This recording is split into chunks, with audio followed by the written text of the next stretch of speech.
Hey everybody, welcome back to the channel. Before we jump into this week's events on the 87 Turbo T, I want to address something that I received in my last video from 81 Cutlass 93. He mentioned how come I didn't use the standard return line when I was wiring up and plumbing up the pump. And that was a mistake on my part. Thank you so much for pointing that out. Let's go ahead and fix that mistake right now. All right, so what we're looking at here is the fuel supply line. The return line is in the middle here with nothing on it. And then over here is the vent line.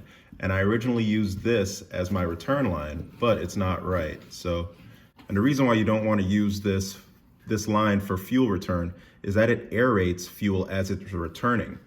And because this line doesn't go all the way to the bottom of the tank, it's causing bubbles to appear in the same area as the fuel pump basket. So you're running into a situation where you may be starving for fuel, you're not getting full fuel flow, and we can't have that, especially in a performance machine like this. So what I'm going to do is I'm going to remove this quick connect fitting. I'm going to hook back up the 5/16 line for the vent that goes to the charcoal canister. And then I'm going to use a hacksaw on this middle line here. Let's see if we can get it exposed a little bit more. I'm going to use a hacksaw on this to bring it up to the 5/16 that it is, because it's snaked down to a 1/4 inch down here. So we'll cut off up here where it gets to 5/16, and then we'll use a compression fitting that's made for steel and aluminum so that I can have this type of connection on the right line. And once that connection is tightened back up, I can get the tank back over underneath the car and get everything hooked back up. Here's my supply line, return line, and now over to the vent line. In the last video, every time I tried to start the car, this would happen. And when that happens, we lose all power. So let's dive in and see what's going on there. So I was hoping I could deal with this after I got it at least turned over, but we got to take a look at this positive battery cable. And what's going on is they've spliced in wires to convert this to a top mount instead of a side mount. Because if you look down here, that is the side mount battery post that's underneath all of this old electrical tape. So let's unravel and see what we got here. Every time we delve deeper, I find another layer of stuff. So let's see what we get here.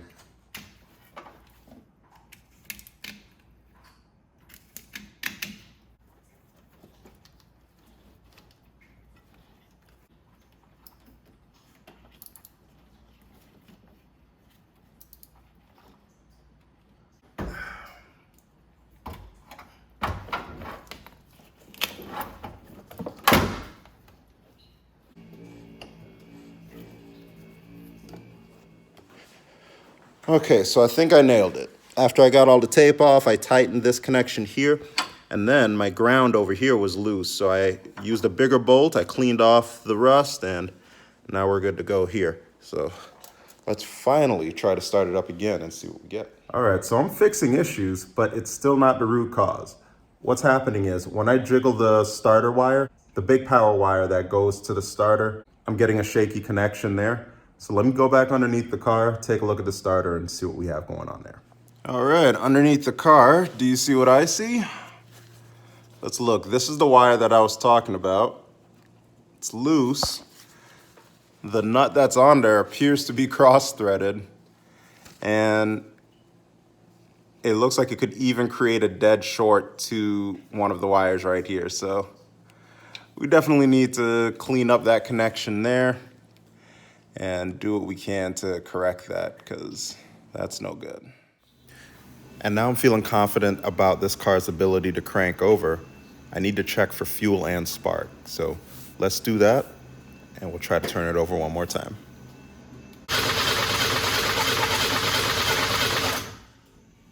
All right, so I'm about to retry my spark test. And this time I'm actually using one of the spark plug wires that's on the car instead of the solid core wire. From what I've read, the MSD ignition box does not work well with solid coil plug wires. So I have to use these helical ones. So let's start it up and see what happens.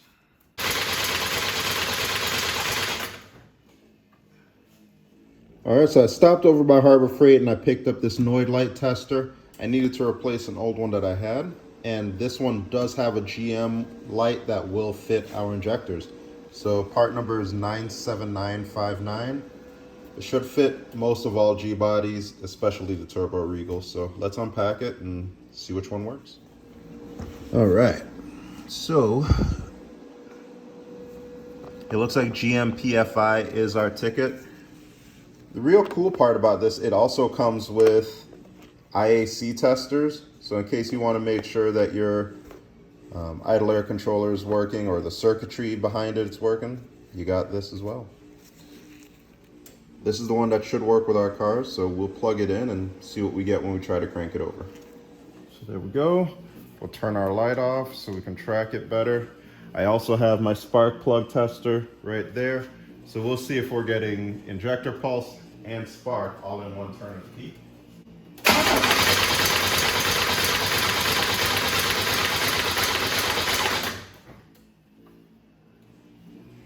All right, so great news. We are getting injector pulse. We're just not... We are getting injector pulse. We're just not getting spark. So now I can plug that back in and see what's going on with the rest of our ignition circuits. I'm going to start off by measuring my coil across with ohms. So we will turn our unit on, go to 20, and we're going to measure each post. We're looking for 10K ohms. So let's see what we get. With the ignition coil testing well right now, I want to concentrate on the DIS4 box. This is an MSD aftermarket ignition module, and it sits in the middle of your ignition coil and ignition module, and it's supposed to make a hotter spark. They've been tested with really good results, but there have been some faulty units. So, process of elimination, I want to remove this from the system. It may still be good, but let's just get this out of the way, and then we can retest the system using all stock components. Now, this is the main wiring harness for it, and it goes from this side all the way over to the ignition coil and ignition module. There's a sandwich plate that sits in between the two, and that translates the signals, allowing the box to do its work. So we'll have to lift off the coil and get at that sandwich box right now. Once we unbolt everything, we can unclip all of the connectors, get that out of the way, put the coil back on top of the factory ignition module, and retest and see what we get. Let me bring you guys in a little closer here, show you what's going on. So, measuring the coil all the way to the left, 95, all the way on the right, 92, but look at this one in the middle. 161 degrees. So that's 30 degrees away from doubling. So I think we've narrowed down where our issues are. I'm gonna swap out the ignition module and the coil from the 84. We'll try this again. Okay, so I've gotten the other unit off of the other car, and we're just gonna replace that unit as one assembly. I'll start off by removing the spark plug wires. Thankfully, the way that they're clamped and everything makes it easy to determine which one goes where. Same thing on the back side. We can remove the bracket that's right on top here. They look like two 13mm bolts right here. And then we'll have to unbolt that connector right there. And then there should be a 10mm in the back.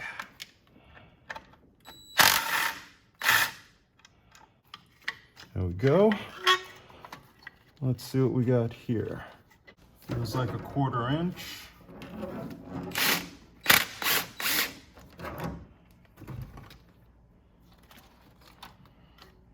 There we go. Okay, let's see what nest we have back here. Okay, is that it? A little bit more. There it is. That explains where the rest of my headliner went to. At least it was a short and easy trip for them. All right, so assembly is really easy. Got that. And because I don't trust these wires, I'm gonna swap out to a set of traditional solid core spark plug wires. That way we can eliminate the entire ignition system. Okay, so we've gotten everything replaced. Let's start it up and see what happens.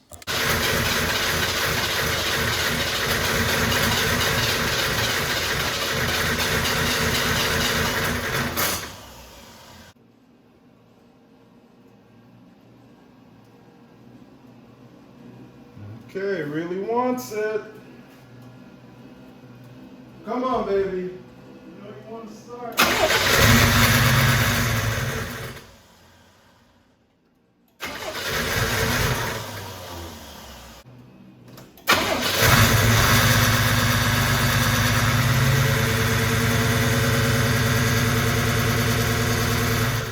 Hey, so it's the next day and I thought it was a dream, but yes, the motor runs. Thank goodness. So after 12 years, it started up and it sounds good. The engine sounds good, but there is something that just doesn't sound right. Take a look with me. All right, so I was hearing like fan blades hitting something and I thought it was this one at first, but when I start to look down here, I see a really big problem. I think this metal piece down here has been contacting these blades. And if you look, all of these blades have this similar pattern of damage. And I need to get up underneath the car and see what's going on there because it doesn't look like that's bent. That just looks like it's in the way. So let's take a final look at this. I don't think I've ever done a proper introduction. So this is my Aero Creeper. It's basically a creeper for airline mechanics, and it allows them to sit a little bit more upright while they're working underneath the wings or in some of those more uncomfortable situations. And it takes all of the fight out of it. Going under a lift that's mid-level lift like this, it's really helpful for me because I'm 6'4". So I'm able to sit down and it's really comfortable for me to see everything underneath the car as I'm working, with safety glasses, of course. And I'm not sitting with my legs bent or anything like that. This is a really comfortable position and I can just roll my toolbox right up to it and it takes all the fight out of this. So definitely, once you get a lift, invest in something like this. It'll really help you out. It'll keep you working on these cars a lot longer than your body wants you to. All right, so rolling up underneath here and taking a look. Yes, this definitely looks like it's supposed to be here, but it's really too close. I'm seeing it rub up not only against the intercooler itself, but this is definitely in the way. So I'm not sure what the goal or the plan was, but maybe I gotta cut out a little bit here. If I just cut here and here out, I'll be good. But I think this intercooler's pushed back because of the damage that was done underneath here. So I've got another intercooler on the way, but I do want to solve this issue so I can run it a little bit more and see what's all to it. Okay, so I got that bracket off and that looks a lot better, but take a look at the scoop, right? That's kind of what it's supposed to look like, and that's what this side looks like. So let's bend that down some. Not sure how I'm gonna get at it. There we go.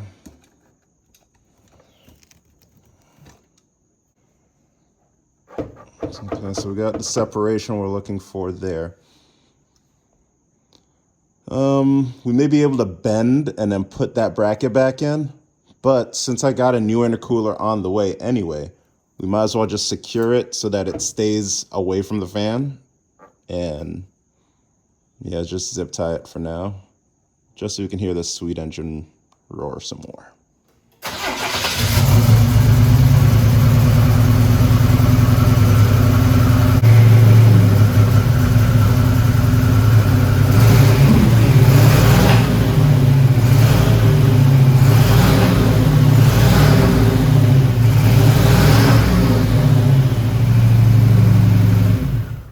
All right, with that line switched out and I mounted my fuel filter off camera, we're ready to start it up. We'll get it outside, wash it up, and maybe take it for its first test drive.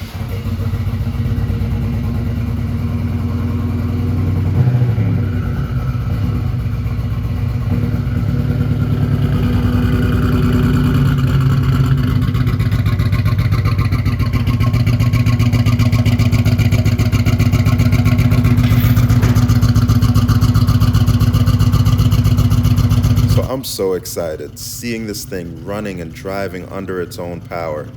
After 12 years, it's incredible.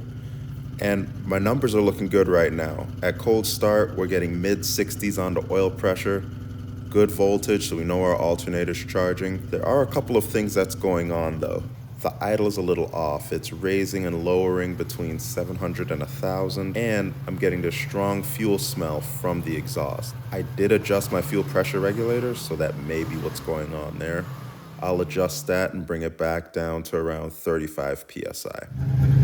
So what we're getting, we're almost up to operating temperature. We're right around 180, but we're getting this backfire through the exhaust. It's somewhat loud, but if you take a look, we had like 30 pounds of pressure, oil pressure. We're dropping down to single digits. We're at 185 degrees, about 13 volts, 800 RPM. My boost gauge isn't working along with the rest of the gauges in the center stack. But besides that backfire through the exhaust, everything seems to be running just fine. It's getting great response. An instant response at the throttle. So I'm just gonna keep an eye on the coolant temps. It was up to 195, but it dropped down a little bit, so it's hovering right around the 185 mark now. And I'm just gonna keep an eye on the coolant level, the color of the smoke coming out, and see what's up. Oh man, for a second there, didn't it look really good in white? I can't wait. I'm not looking forward to the bodywork on this because it is the worst of all three of these, but it's going to be so rewarding when it's all done. So let's get it.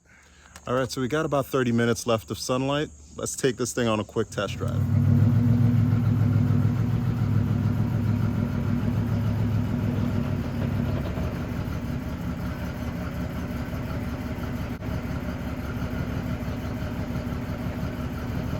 So I tried to move forward, but I couldn't accelerate because I think the throttle is not hooked up. The accelerator cable is not hooked up to it. Yeah, so let me see if I can hook up that bottom one. And this was the piece that I was missing. Unfortunately, I don't have one. I don't have, oh my God, did I just drop it? I just dropped it. Oh my goodness. I'm so pissed. I dropped it. I can't find it. So I'm using a zip tie in place of it. If you got one, if you got two of them, because I need one for this and now I need one for that one, let me know in the comments. Or if you know where I can pick one up, let me know on that too, because I doubt I'll be able to find them on Rock Auto or anything like that. Anyway, let's finally take it for a real drive.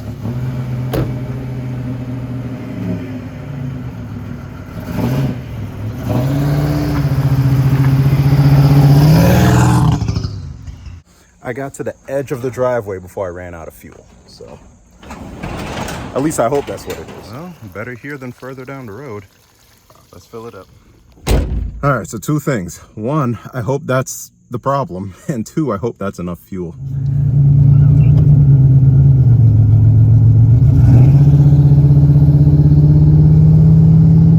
It's driving, but it is loud. I don't know how the hell you could deal with this on a constant basis. If I make it a half mile, I'm gonna call that a win and go back home. I barely got enough gas to do this. I don't want to have to push it back. All right, so we made it a little bit longer. So we made a short drive work. Anything more than half throttle, it kind of falls flat on its face. So I got to figure out what's going on there.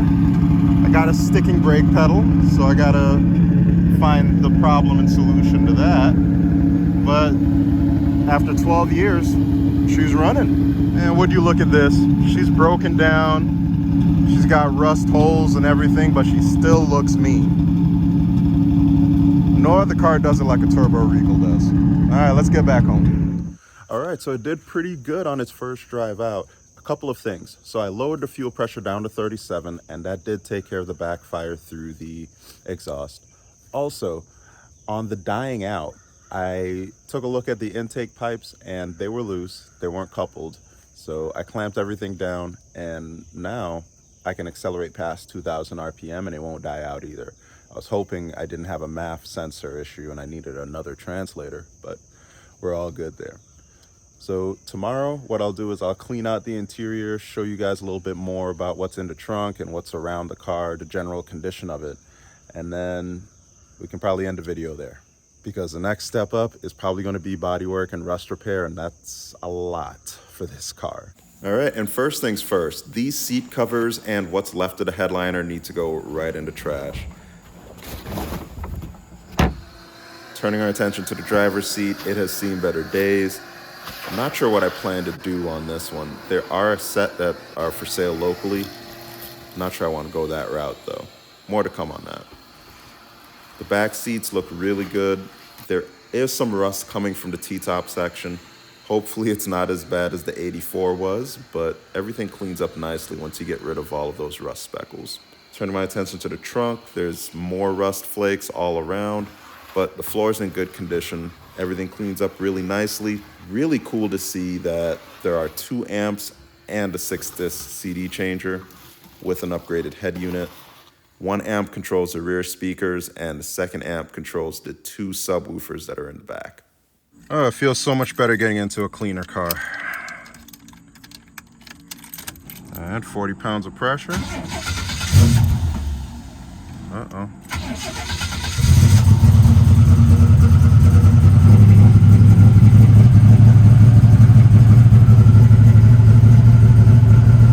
It's 68 pounds of pressure cold. 1100 RPMs and dropping. Boost gauge doesn't work. I haven't been able to find my AFR, so I gotta look underneath the car. Maybe there's a sensor there. And I got good voltage. Just drop these windows. It is hot. Does work. All right.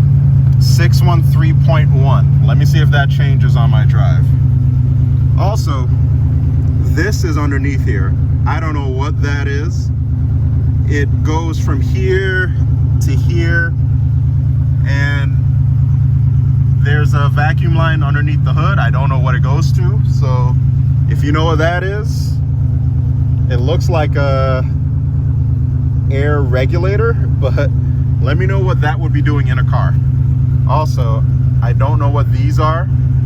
2 of these go to the pink and black wire by the ignition. I can't find out where that 3rd wire goes to. If you know what that is, let me know. But yeah, let's see what it does on a drive.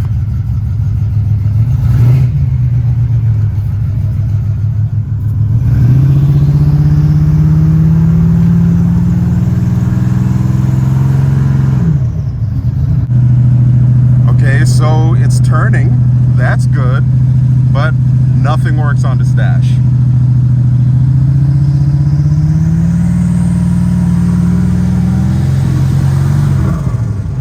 So that problem I was running into yesterday with it starting to die out when I gave it like more than 2000 RPM, I think that was fixed by giving it more gas. It's got maybe about 5-6 gallons in it now, so seems like it's good.